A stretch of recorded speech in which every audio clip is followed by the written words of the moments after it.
বাবা মার একমাত্র মেয়েকে বিয়ে করেছি। ভেবেছিলাম একমাত্র মেয়েকে বিয়ে করলে জামাই আদর পাবো, তার সাথে সম্পত্তি।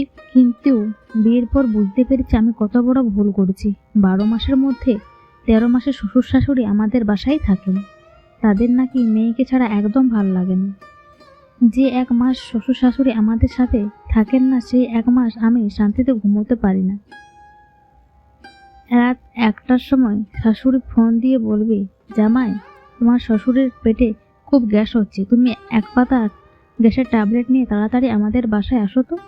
যখন অফিসে থাকবো তখন শ্বশুর ফোন দিয়ে বলবে, বাবা, তোমার শাশুড়ি প্রেশারটা বেড়ে গেছে, তুমি তাড়াতাড়ি একটা ডাক্তার নিয়ে আসো তো।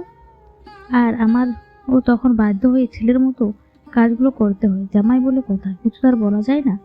আমাদের ছোট্ট 2 রুম বিশিষ্ট একটা ফ্ল্যাট, তার উপর একটা রুম ছোট্ট।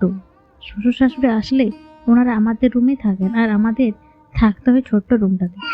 আজ অনেক দিন হলো শ্বশুর শাশুড়ি এসেছেন, কিন্তু যাবার নাম নেই। শ্বশুর শাশুড়ি আসলে এই এক সমস্যা, শ্রাবণী আমার বউ আমার সাথে ঘুমায় না, ও বাবা মার সাথেই ঘুমায়। এমনকি আমাকে তেমন একটা সময়ও দেয় না, সারাক্ষণ বাবা মা নিয়েই পড়ে থাকে। বাবা মা কি খাবে না খাবে এসব নিয়ে ওর চিন্তার শেষ নেই। যেখানে আমার অফিসের কলিগরা সপ্তাহে 1 দিন বাজার করে, সেখানে আমার প্রতিদিন সপ্তাহে শেষ বাজার করতে হয়। আমার পরবর্তী প্রজন্মের জন্য টাকা কি জমা করব, সব টাকা শ্বশুর শাশুড়ির পেছনে খরচ হয়ে যায়।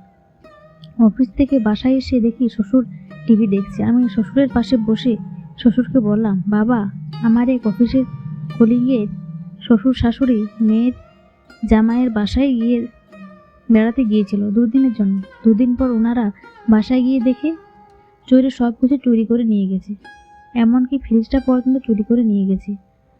আমার আপনাদের বাসার জন্য খুব চিন্তা হচ্ছে। আপনাদের এত দামি দামি জিনিস যদি চুরি হয়ে যায়।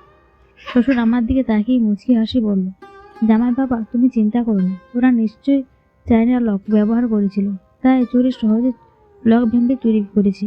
আমি জাপানি লক ব্যবহার করি, তাছাড়া অনেকগুলো লক লাগিয়েছি, চোরের ক্ষমতা নেই ওই লক ভেঙে চুরি করার। শ্বশুরের কথা শুনে মেজাজ খারাপ হয়ে গেল। ওনাকে যে বাসা থেকে যেতে বলছি উনি কি সেটা বুঝছেন না? পরদিন দেখে শ্বশুর বালকনিতে বসে খবরের কাগজ পড়ছে।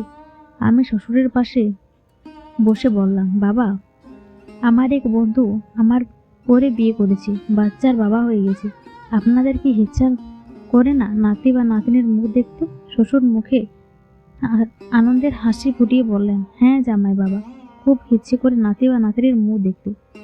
কবে যে নানা হব। আমি তখন মুখটা গোমড়া করে বিড়বিড় করে বললাম, সারাক্ষণ সারা বছর যদি মেয়ের জামাই বাড়ি থাকে আর মেয়েকে সাথে নিয়ে ঘুমান, তাহলে নাতি বা নাতনি কিভাবে হবে? নাতি নাতনি কি আকাশ থেকে পড়বে? শ্বশুর কিছুটা অবাক হয়ে আমায় বলল, জামাই বাবা বিড়বিড় করে কি বলছো? শ্বশুর দিকে মুচকি একটা হাসি দিয়ে বললাম, বাবা, নাতি নাতনির মুখ দেখতে চাইলে আপনাদেরকে তো একটু স্যাক্রিফাইস করতে হবে, একটু তো সুযোগ দিতে হবে। শ্বশুর আমার কথা শুনে হা করে তাকিয়ে রইল, আর আমি চুপচাপ ওনার সামনে থেকে চলে আসি। কয়েকদিন হলো জানতে পেরেছি শ্রাবণী প্রেগনেন্ট। একদিন দুপুরে আমি অফিসে কাজ করছি, এমন সময় শ্রাবণী ফোন দিয়ে বলল, এক্ষুনি খেতে ইচ্ছে করছি। মানে একরাশ বিরক্ত নিয়ে বাজার থেকে খাসির গোশত কিনে আনলাম।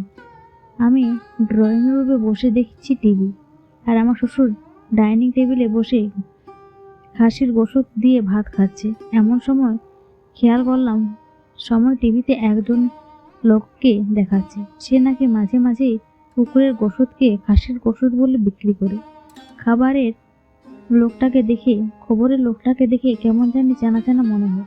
হায় আল্লাহ, এই তো সেই লোক যার থেকে আমি আজ সকালে খাসির গোশত কিনে এনেছি। তার মানে আমি শ্বশুরের দিকে তাকাই।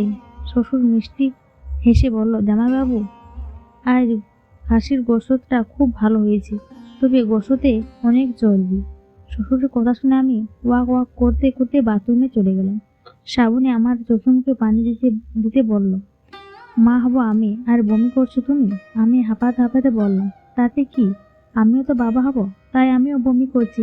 আর শোনো, এই খাসির তরকারি তুমি খেয়েছো? না, বাবা বাদে কেউ খায়নি। এই তরকারি এক্ষুনি ফেলে দাও। আমার একজন পীর বাবা এইমাত্র ফোন করে বলল গর্ভবতী মেয়েদের বাসায় খাসির গোশত রান্না করলে অমঙ্গল হয়। শ্রাবণী অবাক হয়ে বলল, তোমার আবার কোন পীর বাবা ফোন দিয়েছিল? আমি রেগে বললাম, আমার ল্যাংটা বাবা ফোন করেছিল। এখন যাও, যা বলছি তাই করো। এর মাঝে অনেকগুলো দিন চলে গেল। হাসপাতালে বেডে শ্রাবণী ঘুমিয়ে আছে, আর আমার কোলে সদ্য জন্ম নেওয়া আমার মেয়ে। নিজের মেয়ের দিকে তাকিয়ে আমার মনের ভেতর কেমন জানি একটা ভালো লাগালো অনুভূতি হচ্ছে। এমন সময় আমার কাঁধে হাত রেখে আমার শ্বশুর আমার পাশে বসলেন। তারপর আমার চোখের দিকে তাকিয়ে বলেন, জামাইবাবু, তুমি আমার মতো হতভাগা হও না যে তুমি আরেকটা সন্তান নিও। তাহলে আমার মতো তোমাকে নিজের মেয়ের জামাইয়ের অপমান সহ্য করতে হবে না। শুধু মা বাবাই বুঝে তার একমাত্র মেয়েটাকে বিয়ে দিলে তাদের কতটা কষ্ট হয়, তারা কতটা অসহায় হয়ে পড়ে মেয়েটাকে ছাড়া। তুমি মাঝে মাঝে আমাকে অনেক কথার ইশারা ভঙ্গিতে বোঝাতে। আমি সব কিছুই বুঝতাম, কিন্তু না বোঝার অভিনয় করতাম, কারণ আমি আমার মেয়েটাকে বাদে থাকতে পারবো না। তুমি এখন আমার কষ্টটা বুঝবে না, বুঝবে তখন যখন তুমি তোমার নিজের মেয়েকে বিদায় দেবে। জামাই বাবা, তোমরা বাদে আমাদের আর কেউ নেই, তাই মাঝে মাঝে আমার মেয়েটা আর নাতনিটাকে নিয়ে আমাদের বাসায় বেড়াতে আইসো। আমরা দুইজন বয়স্ক মানুষ, সবসময় তোমাদের পথ চেয়ে থাক। শ্বশুর কথাগুলো বলে চুপচাপ চলে গেল, আর আমার চোখের এক ফোঁটা জল আমার মেয়ের গালে পড়ল।